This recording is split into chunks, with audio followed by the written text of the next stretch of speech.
Hey guys, I'm Azra, and in this Lord of the Rings Rise to War video, I will be showing you a guide about Gothmog.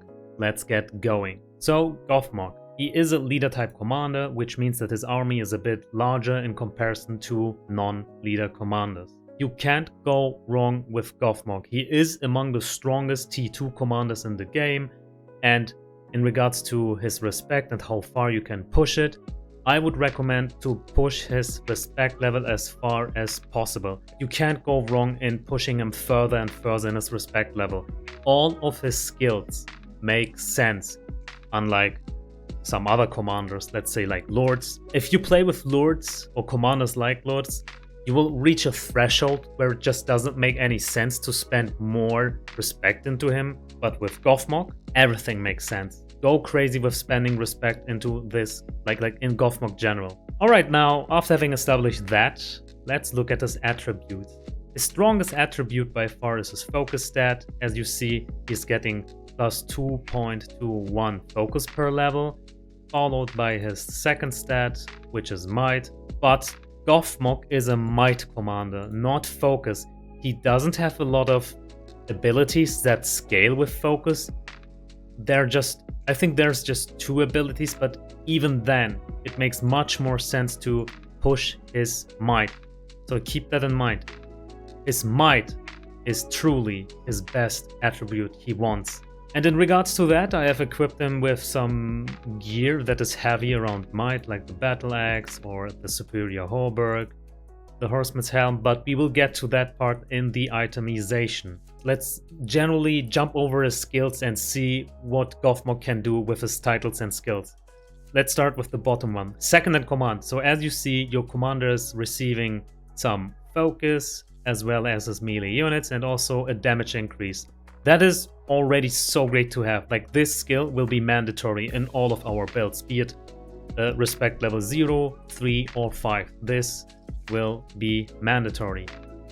Then he also has a skill called Anticipation. Now this gives your units a chance to evade the next incoming attacks, like the next 4 attacks. This is also great, unless the enemy is equipping an item with the Pursuit effect. Whenever you notice that your enemies have Pursuit, do not spend points into Anticipation.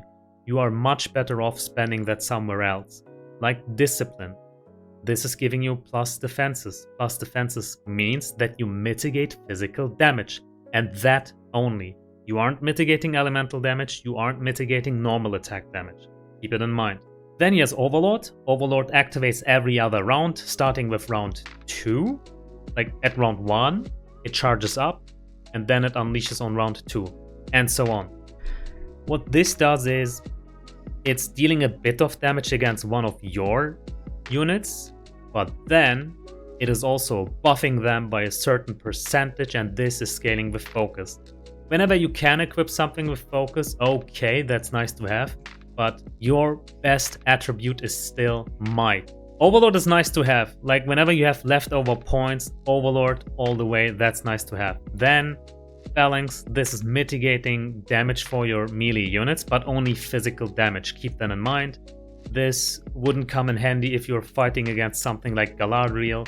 Galadriel is dealing focus damage, she is just playing around this.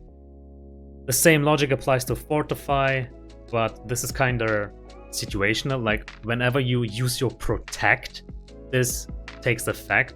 And it can be very strong when you just rely on fights where you use your Protect, but that makes you stationary. And I don't like to be stationary and watch the battle happen in front of my eyes. I would like to stay mobile. Then we have the Crippled. The Crippled is nice for Alchemist and Corsairs build to max out the damage they can cause, because this is giving all of your allied units, each attack has a certain percentage chance to cause maximum damage. If you max this out, your Alchemist will always deal maximum damage, and that's crazy elemental damage.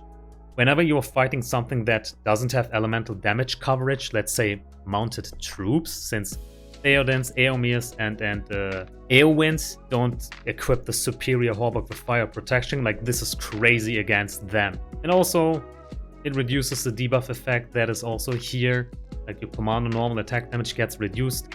But don't worry about that, Gothmog isn't really a attacking commander by himself. He's boosting his army. That's his strength. That's where his strength comes from. Then he has heavily wounded. I think 1 point spent into this is okay, but don't go any further into this.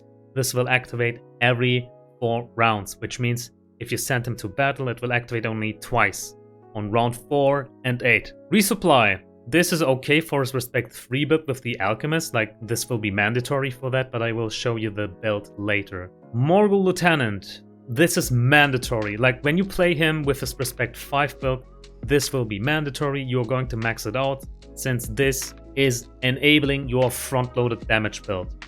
The first 3 rounds your orcs and trolls become stronger by a certain percentage, and this effect extends by 1 round whenever you max it out. He can also provide great siege, like the strongest siege in the game. There isn't a sieging commander better than Gothmog. Like, this is so crazy to have. And this is what I like about Gothmog. You see so many great skills, which is why high respect is always nice to have with him.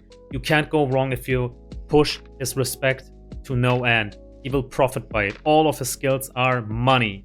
And then Orcish Warlord, this is giving some extra speed, but also damage mitigation. And look at this, guys. He has damage mitigation here at respect 5.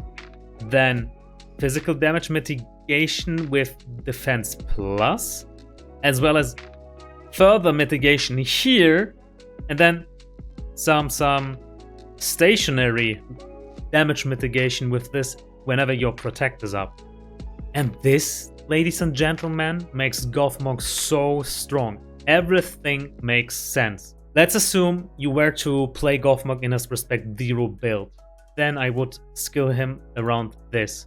I would be starting with second in command, put 2 points here, and then I would immediately start going into discipline, since this is a passive. You already get value by it by putting 1 point into it. And I wouldn't go yet into anticipation, since this has a low proc chance yet. Like, if you can max it out from the start, yes, then I would be going anticipation. But if I don't have enough points, I would first be going into second in command and go back and forth between discipline and second in command. Let me speed up some things here. Let's just put all the points in. Let's assume I have maxed out discipline 2. Now then I would be switching over to anticipation. And then I would be going over to Overlord. And then go to Phalanx. And I would be going back and forth with this too. I'm gonna speed up this video. There you go. And whatever leftovers you have from here on, you would be putting into Fortify. And there you go. This Gothmog is already good to have, and you are very versatile with your team composition. Like, anything works with this. It could be Mountain Trolls, it could be Alchemists, it could be Reapers, Crushers. He's just so versatile that in this tree everything works. Now let me also show you how I would spec my Gothmog if I were to play him in his respect 3 build. I would be going over to the crippled, put 2 points into here, 1 point into heavily wounded just to have the healing nullification right from the get-go. Then I would be going back to the crippled, max this out just to have my alchemists and corsairs as strong as possible and as soon as possible. Now they get a certain percentage chance to deal maximum damage, and this is working so great with alchemists and or with corsairs. So then I would be spending all of my points into resupply just to have to self-sustain. And at this point, like, this is working so great with mountain trolls and alchemists. I would be putting, like, my army would consist out of 70% alchemists and the rest with mountain trolls. But you can also feel free to put away some alchemists and then just include some corsairs into your team composition if you want a 3-unit army type. That's okay too. And then I would be going into second in command, put 2 points into here, 1 point into discipline. Remember, defense stats is mitigating physical damage, not elemental damage, not normal attack damage, just physical damage. So your respect 3 skills depend on what you're fighting against. If you're fighting against something that is heavy on physical damage, it makes sense to go like this. If you are fighting against, let's say, Galadriel, who is having lots of focus damage, it would make much more sense to prioritize anticipation instead of discipline. Like I just explained, guys, this is situational. But for the time being, let's assume we are fighting physical damage armies. You would be going back and forth between second and command and discipline, and then anticipation. Let me also mention that whenever the enemy is equipping an item like the wizard's firework with the hunter's mark, that's giving them the effect pursuit. Pursuit is ignoring this. They play around this.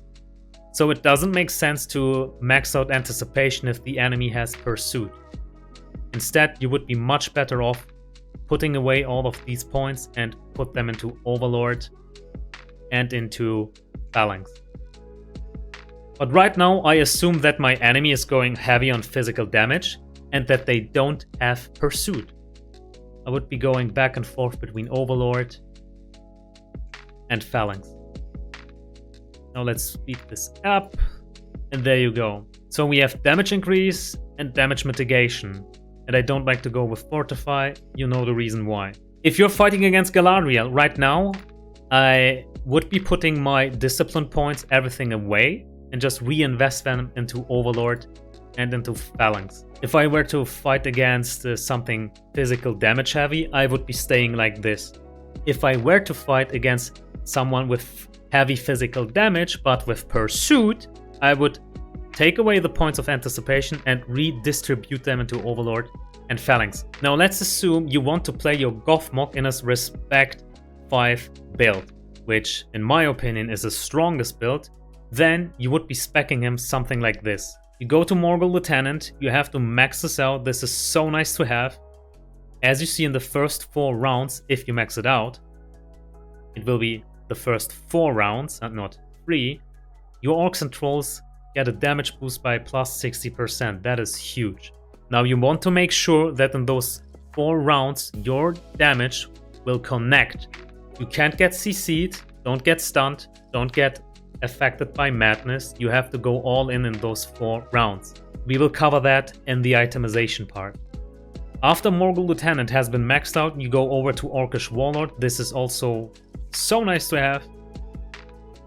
Your army will consist of orcs only anyway. You might argue that it might make any sense to put some mountain trolls into your team comp, but you can experiment around that. I think you're okay with just orcs only. And then you go back to second in command, 2 points here, 1 point there, into discipline, and you go back and forth. You have already heard my explanation to your Respect 0-3 here. Just apply the logic just I explained to you, and then you're good to go. But just to make sure, like I would be going with something like this. You go back and forth between second in command and discipline. Then max out anticipation. Go over to Overlord. And go back and forth between Overlord and Phalanx. Yeah, back and forth. And that's like your typical Respect 5 meta build. Now let's speak about Gothmog's strengths and weaknesses. It is safe to say that Gothmog's strength is definitely boosting the damage of his army. It doesn't matter in which build he is giving good damage boost for his armies. And then his second strength would be, at the same time, he's also boosting the survivability of his unit. His third strength would be definitely his chance to give his weakest unit a chance to evade the next 4 coming attacks. Like, these 3 points are definitely a strength. Let's also have a look at his weaknesses, and I must say that, like many other commanders who are boosting their army, he is kind of vulnerable to high commander damage. Commanders that are dealing lots of damage by themselves. That is the problem for Gothmog. And also elemental damage, which would be his second weakness. That can be focus damage, fire damage, poison damage, like you name it. Army CC like Madness or Stun is also a weakness of Gothmog, but especially when he is in his Respect 5 build. That's something you need to take care of. And also White Council. That too is very good against his Respect 5 build. He wants to front load his damage. He can't front load when White Council is mitigating the incoming damage. His 5th and last weakness, in my opinion, is in his Respect 3 build, he is vulnerable to High Alert. It is mitigating elemental damage. His Alchemists and Corsairs can't do high fire damage when it is getting shut down by High Alert, or from Fire Protection, which the superior Halberd can carry as a special effect. So keep that in mind while you're building your Gothmog. Let's have a look at the purple gear Gothmog can wear and see what this is all about. So this gear I have listed here works with every spec he has, be it Respect 0, 3 or 5. This just works with everything. So we want to boost his might as high as possible, since that will be boosting the damage of his army anyway. We go with Battle Axe and then with melee might, and then we go to superior Halberd, high might, lots of defenses. This is so nice to have. This is synergizing with what Gothmog is doing anyway, boosting the damage of his troops while also boosting damage mitigation for his army. Perfect. Melee vigor, this is a must. Looking at his helmets, you have two choices. The first one being the full helmet. Whenever you are fighting something that is not Gandalf the Grey, it makes sense to go with full helm and with melee vigor. And whenever you notice you're fighting a lot of Gandalf the Greys or Gandalf the White, it would make sense to go with Horseman's Helmet, since this has warding as a special effect. This will cover you from getting stunned in round 1, which Gandalf the Grey and Gandalf the White provides. You will need this a lot in your R5 build. It is mandatory to go with this, or else you can't front load your damage. As an accessory, we will be going with Drums of Moria, like there isn't anything better, and as a special effect, of course we have to go with Bane of Dwarves. This is so nice to have whenever the army of the enemy is including Dwarven units. Now, if you want to play Gothmog in his Respect 0 or 3 build and you aren't sure what golden gear to equip, these would be my suggestions, since Reckoning is boosting all the important stats he has, like Might and also plus attack for Orcs and Urukais. Remember, in Respect 3, you will include Urukais in your team composition and that will take care of that. But if you want to go back to your Respect 0 build, this too is nice to have. You may not have Urukais in your team comp. You can equip them for any reason, but I wouldn't do that in this Respect 0 build.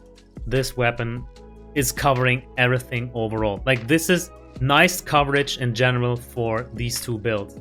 And also you will go with Might of Soldiers, so you have nothing but melees in your team composition. The Warbone Battleplate, like, do I really need to explain why this is so great to have? Among the best items in the game.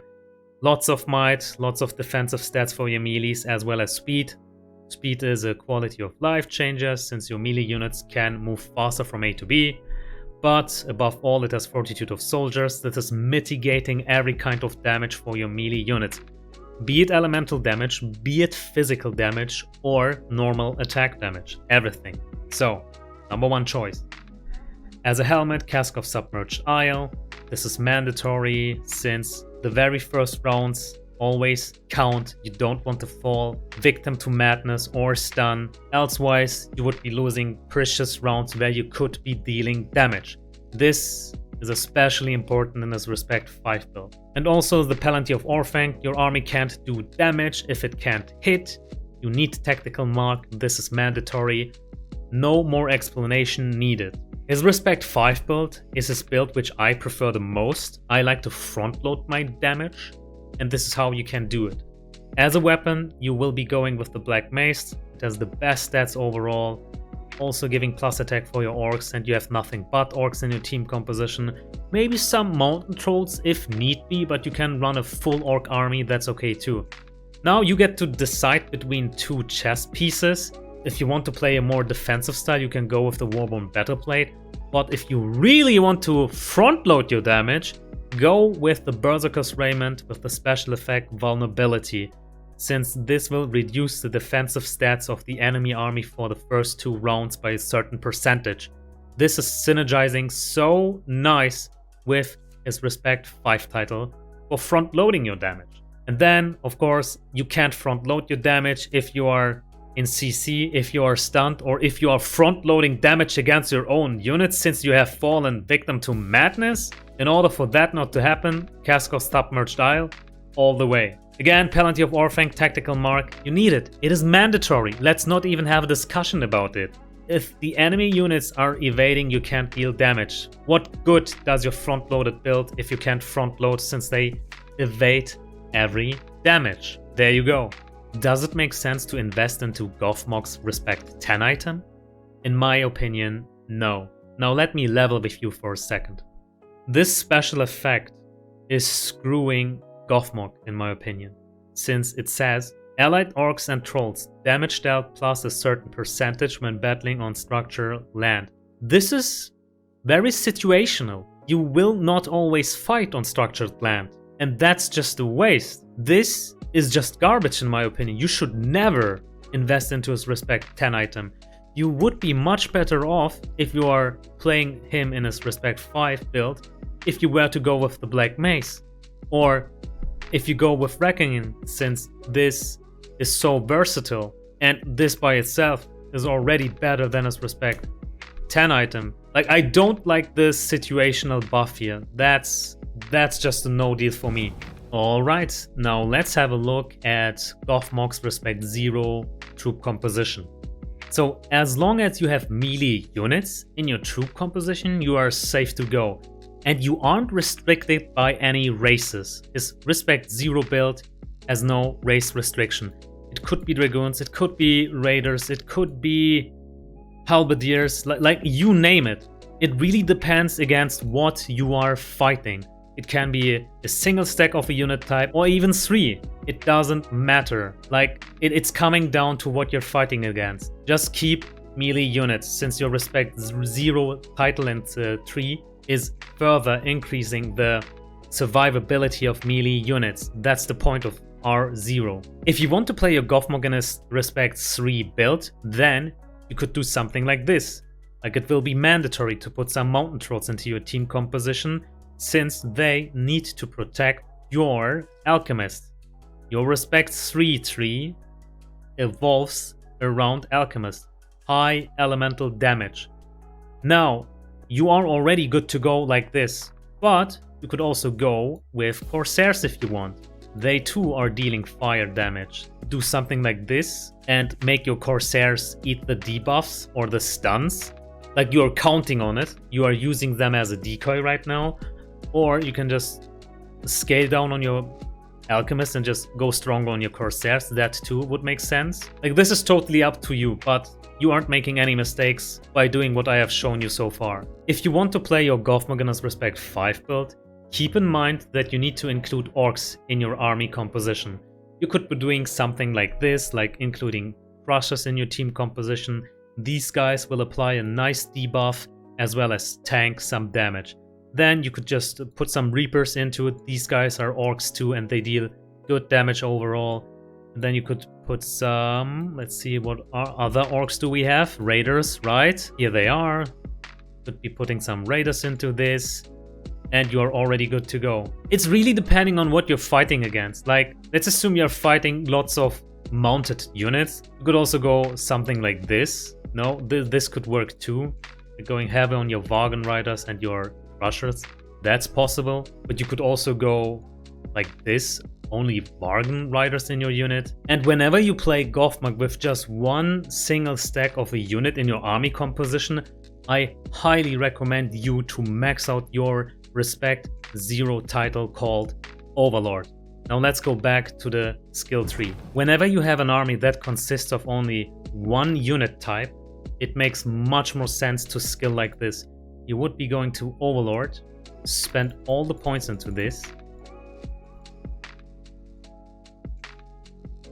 and look at this. That one unit type will get a damage boost by 40% in addition to Morgul's, like Morgul Lieutenants plus 60% here. Every other round plus 40% in addition to the damage you're already dealing. Then you need to max out Phalanx. And then I highly recommend you to go back to second in command and also max out this title. And look at all the damage that one unit type would be receiving. Plus 15% from here, plus 40% from here every other round, plus 60% here in the first 4 rounds.